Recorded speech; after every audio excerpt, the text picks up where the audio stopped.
Hello, friends. Welcome back to this new session of book reading Guru Leela Volume 5 Dimensions Beyond Horizons. Last session, we were reading the chapter by Subhashri, Love on a Plate. If you recall, it was about a session which was, or rather, a festival of consciousness being held in Belgrade, and Subhashri had got the responsibility of um, handling the food stall that was going to be put up over there, um, which was basically uh, was planned to carry the authentic Indian food.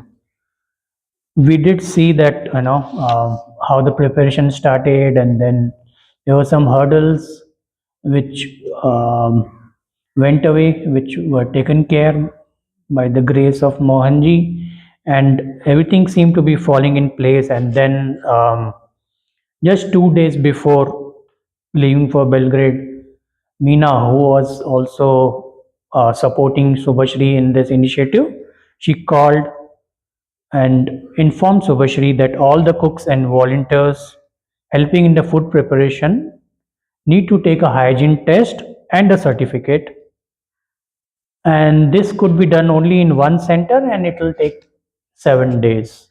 That's where we ended the chapter last time, so we will continue after that. It says all we had in our hands was 4 days, and it was supposed to take 7 days. That's what was told. So how did they overcome this hurdle? Preeti Didi and Preeti, our chefs from India, were going to arrive 2 days later. There was no way for them to get this certificate. I rushed to Belgrade and requested Neetu and Abhish in Belgrade to also join for the hygiene test so that we had enough people to cook. People arriving from India also had an additional risk of going into quarantine. If you recall, the situation was immediately after the COVID had hit. Five of us did the test and collected the receipts. The test centers said that even though certificate takes 7 days, the test result would come in 48 hours, which is adequate for the inspection. What a relief. We then went to see the food truck. It was small but just enough for our purpose. We booked the truck and inquired for one more as a backup. He suggested another guy who had a bigger truck but wasn't available to view that day. We could see it only the day before the festival. With that small risk in hand, I returned to Novi Sad. I traveled to Belgrade with Mohanji and others 2 days before the festival. Mohanji visited the festival ground with us. It was stunning. I was happy with the layout of the food zone and then went to see the second truck and found it suitable. That day, Vijaybai from London arrived in Belgrade. We had done many food stalls in the UK and served hundreds of people. Vijay Bhai is also the owner of Vegan Cafe in London, so he is quite experienced in managing large scale cooking. Vijay Bhai got the hygiene test done too. More people from the UK team, Jay, Arun, Chai, and Hemant Bhai arrived the next day. All of them have the experience of handling large food stalls and managing hundreds of customers. I was happy that Jay could travel after recovering from COVID recently. The same day, Preeti Didi and Preeti Dugal and Preeti arrived from Mumbai with no quarantine restrictions. Rather, they went for the hygiene test directly from the airport. Everything happened fast, and the hurdles were cleared one by one. As we were quickly moving towards the final preparations, We needed two main items from the local shops: biodegradable plates, bowls, etc., and fresh food items such as vegetables and bread. One of the biggest supermarkets offered to sponsor us, which could cover the costs of all these. They would deliver it at the festival ground the previous evening. I was witnessing yet another magic of Mohanji, who was working silently in the background. In the meantime, Indian items that were expected from Slovenia via Croatia were picked up by Christina, and she was on her way to Belgrade. She called me to say that she had done the COVID test very late and the test result would take 24 hours. This meant she wouldn't have the result when she reached the border for checking. My jaw dropped because of the risk that she may not arrive on time with the items. But Mohanji had opened the magic box for us anyway. One after another, miracles were flowing. Before the van reached the border, Christina had her PCR test result in less than 6 hours. Something that takes 24 hours was with her in 6 hours. At the border, the transit was smooth with no fees to pay. Finally, Christina arrived with our Indian grocery items on time. When the supermarket delivered the fresh foods at the last moment, they apologized for not delivering the bread buns. Without that, vada pav was not possible. Meena arrived with her angel volunteers who went to buy those buns in different directions. Within a few hours, we had the stock of buns. It seemed like a dream to me. I had stopped counting the miracles. Through my third eye, I could see Mohanji sitting in his apartment and watching the show while sorting out everything in the background. Amazing, isn't it? The last hurdle of the day was yet to arrive. Wow. Meena and I went to buy the biodegradable disposable plates and bowls, but none were available in any of the shops. With a heavy heart, we ordered what we could, a combination of plastic and some non plastic. That evening, Monica and I spoke about the non availability of biodegradable items. She assured me that she would arrange for them. Monica called Sanela in Bosnia, a neighboring country, and an hour later she confirmed that all the stuff we needed would come through an overnight bus from Bosnia to Belgrade. We had to collect the items at 5 a.m. from the bus depot. I couldn't believe this. Mohanji took care of even this tiny desire too, serving in non plastic plates. Throughout the night, our angels at home, Preeti Didi and Preeti, Bhavani, Neetu, Anita, all got busy preparing the dosa batter and other things for next morning. Vijay Bhai and Nicolina were busy defining the process of handling customers' orders and collections for the day. This was important to ensure smooth handling of customers and avoid the rush of hundreds of people between the programs. Finally, that morning dawned. As soon as I got up, I prayed to Mohanji silently, recollecting that moment in Montenegro on my birthday when he asked me to handle the Indian food stall at the festival. Days had passed by. Numerous hurdles came but vanished. People, money, things all flowed smoothly. Mohanji, please let this day be successful. May the food turn out authentic and tasty, and that everyone is satisfied and content with what we serve with love. With this prayer, I stepped out. My heart was racing, but my spirits were high. That's when I heard Preeti was not feeling well. I checked with her if she was okay to join us, to which she nodded her head and got ready soon. We waited for cabs to take us to the venue with all our ingredients.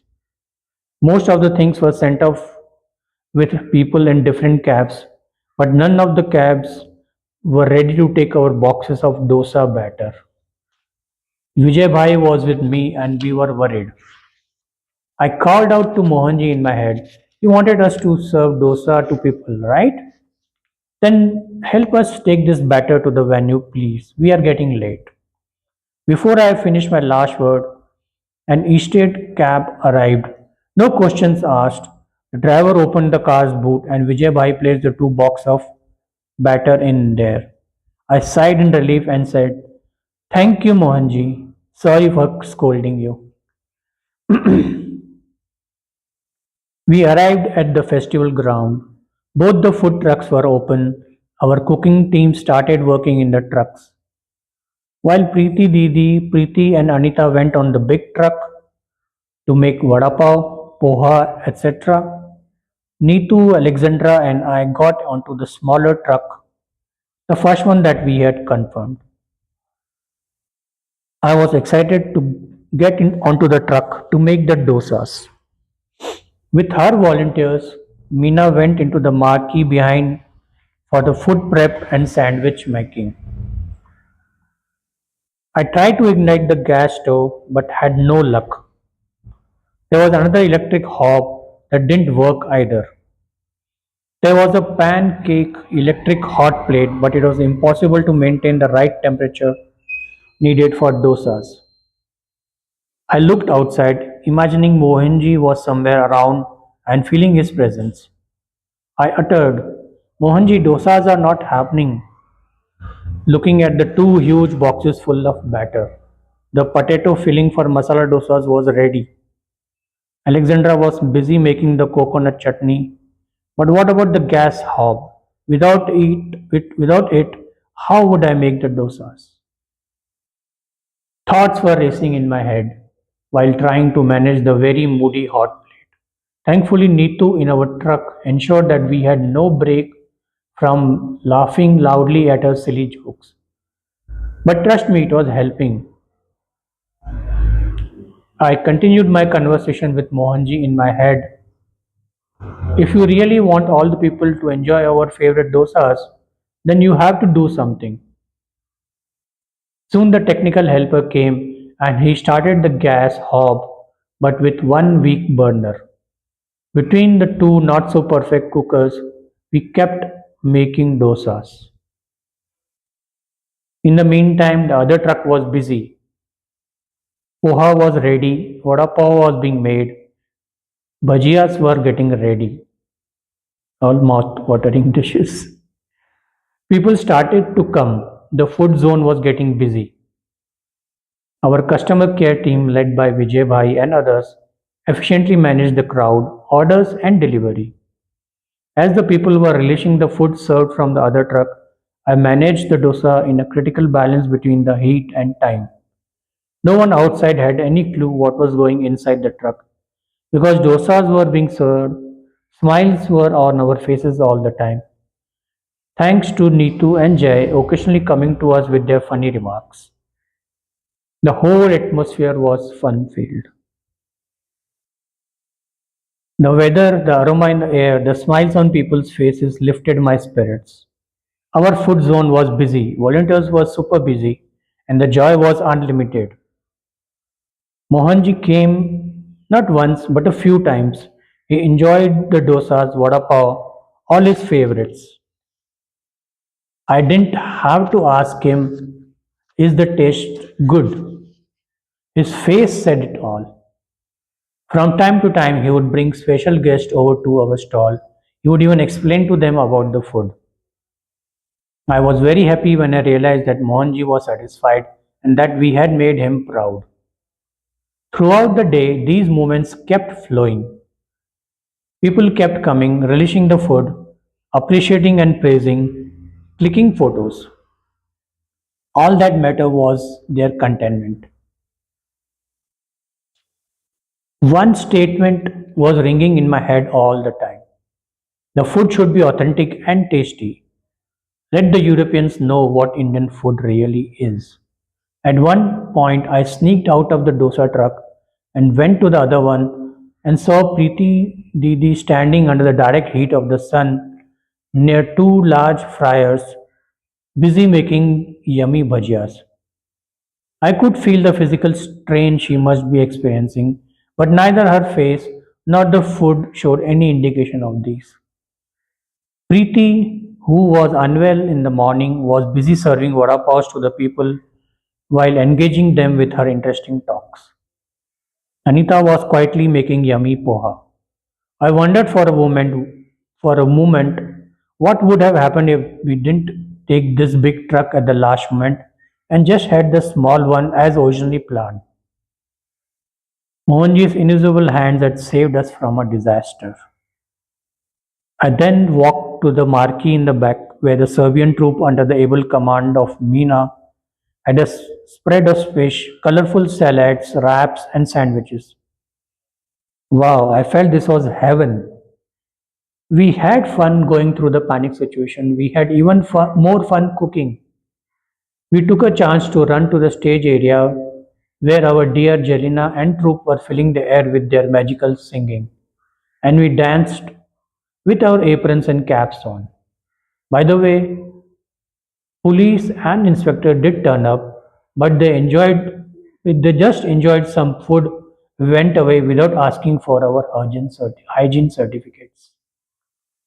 Mohanji had turned this entire festival zone into a paradise. Finally, it was time for closing, and we had so many fresh vegetables and Indian groceries remaining. While we wondered what to do with so much food, the ACT Serbian team came forward saying, "Nothing to worry. Many homeless people and a shelter home would happily take the food." Without wasting time, all the remaining uncooked fresh ingredients were packed in a van to be delivered. Sitting on a bench nearby, I admired that Mohanji had not forgotten the needy. While he ensured that the people attending the festival enjoyed the food, he also ensured that the needy also got the food. This was the cherry on the top. We actually managed to do Annadan at the festival itself. After more than 12 hours of joyous moments, we returned to our apartment. I was totally content. Lying on my bed, I recounted everything from beginning, how Mohanji himself facilitated and executed everything, getting the Indian groceries, the cooking appliances and utensils, the food trucks, the cooks from India, the customer service team from the UK, to the volunteers from Serbia. Even the help in getting the hygiene notes and biodegradable plates from Bosnia. Nothing was simple, but all done in a perfect synchronity. This is only possible when we have our Mohanji magical with our rather this is possible only we have our magical Mohanji with us, working silently, appearing outwardly innocent, just enjoying the dosas, vada paos and bhajiyas, not to miss a few ice creams too. This is an experience that I'll be narrating to my great grandchildren when I am 90. That close to my heart is this miraculous festival of consciousness where we served only love on the plate. That's the title of the chapter, if you recall, Love on the Plate. Thank you to the entire Food Zone team, the Balkan team, the management team, all our friends, our one big M family. Love to all. Thank you, Mohanji, for all that you showed me in this process and the learnings that have made us stronger. Love you, Mohanji. Koti pranams. There's a beautiful picture of Mohanji with Sai Baba. You can see it. That brings to the end of this chapter by Subhashri, Love on a Plate. Next week, we will start the new chapter. Till then, take care, have a good rest of the week, and Jai Mohanji.